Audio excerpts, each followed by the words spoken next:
So, moving on the classical encryption techniques, we now want to talk about the transposition technique.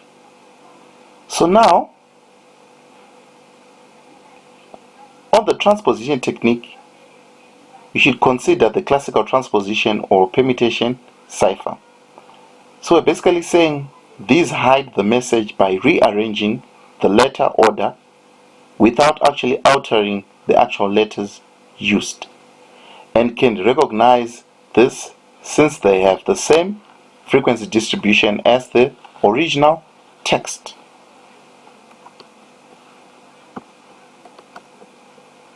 So, a very typical example of a transposition cipher that is used with what we call the rail fence cipher.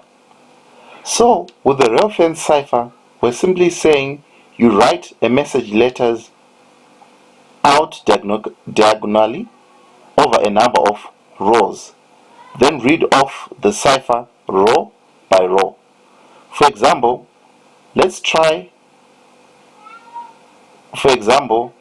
write message out as.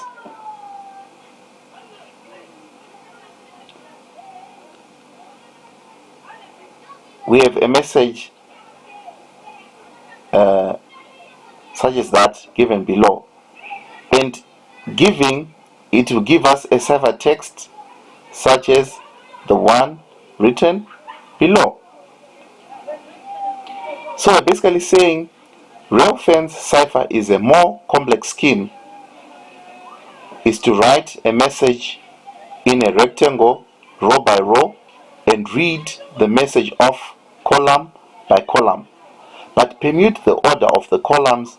The order of the columns then becomes the key to the algorithm. For example, we also have what we call a double transposition ciphers. So the transposition cipher can be made significantly more secure by performing more than one stage of transposition.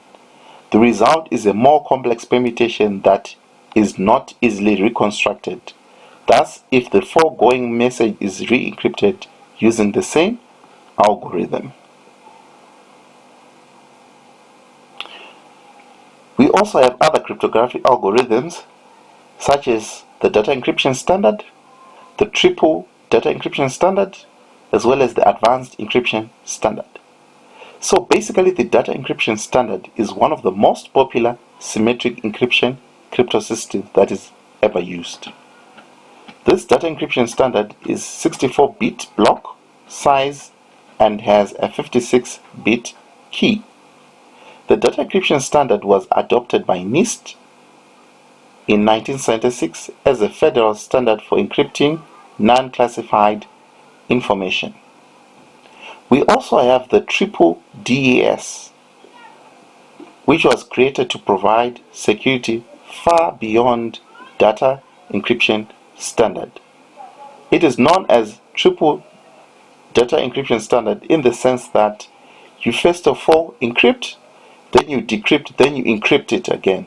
So that's why they say it is more secure than the data encryption standard.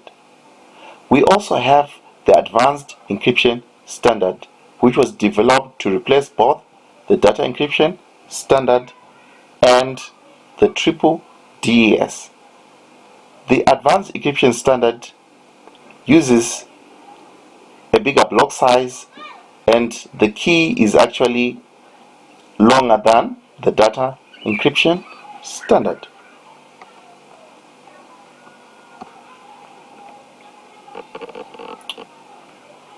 We also have what we call steganography on classical encryption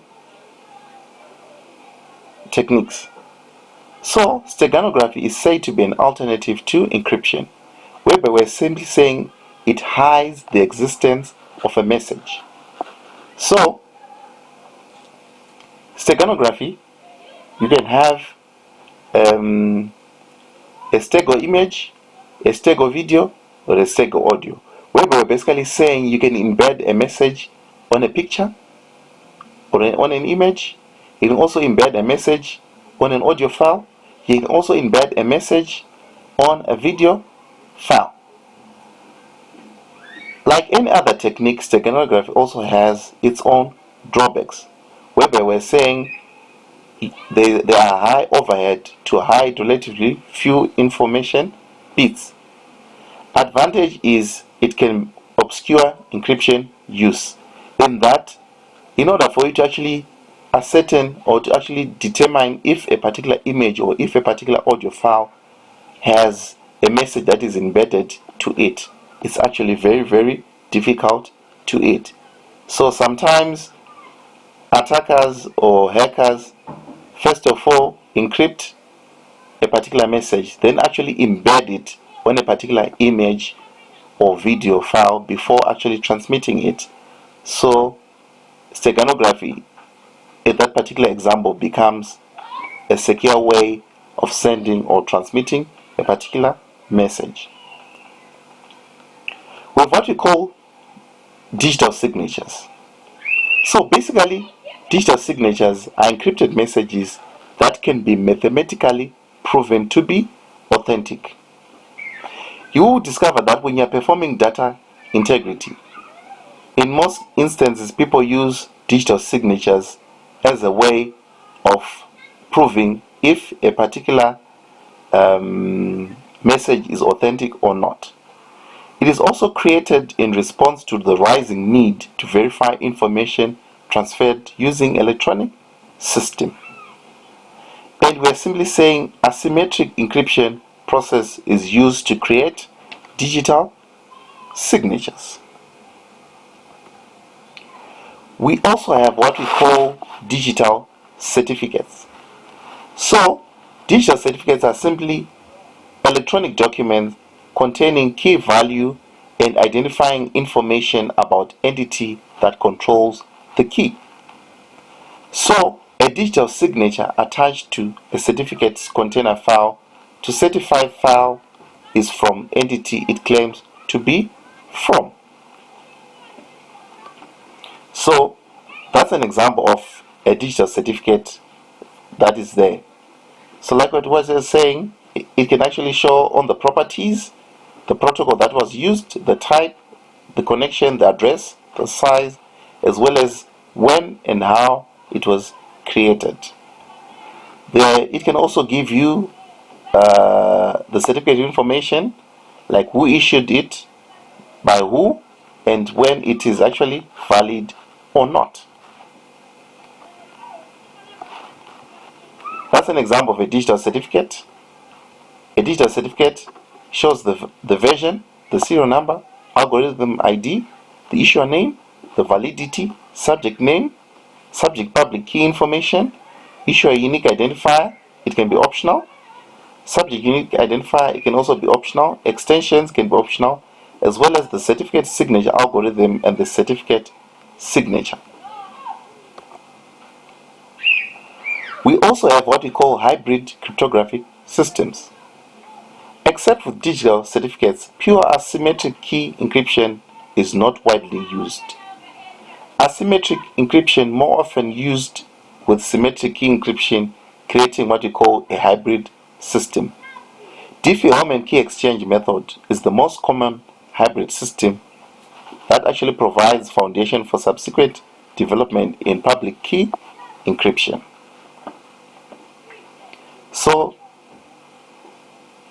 if you look on the presentation, that's an example of an hybrid encryption that was used.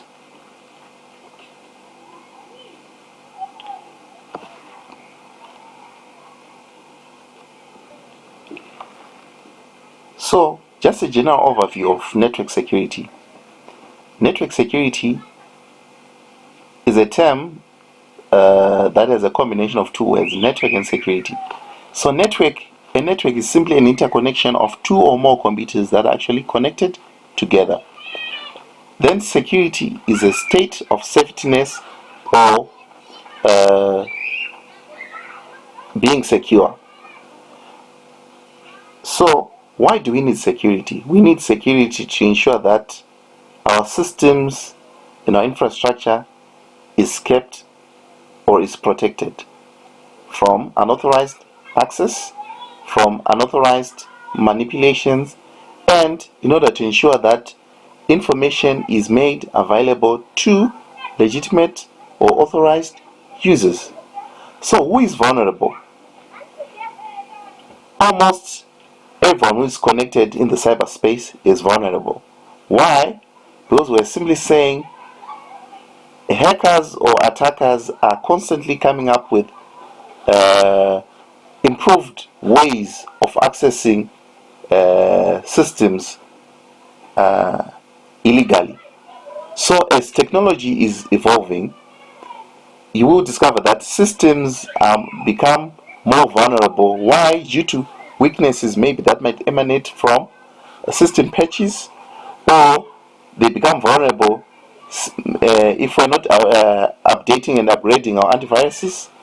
They also become vulnerable if there are improved ways of attacking systems. So there are what we call common security attacks and countermeasures. Like, for instance, in cybersecurity, we have what we call firewalls and intrusion detection systems. We have denial of service attacks. We have transmission control protocol attacks. We have packet sniffers, as well as social problems. So this is just an overview of things that we ought or that we need to be aware of in our bid or in our quest to secure our cyber space. So to answer some of the questions that I've asked earlier on,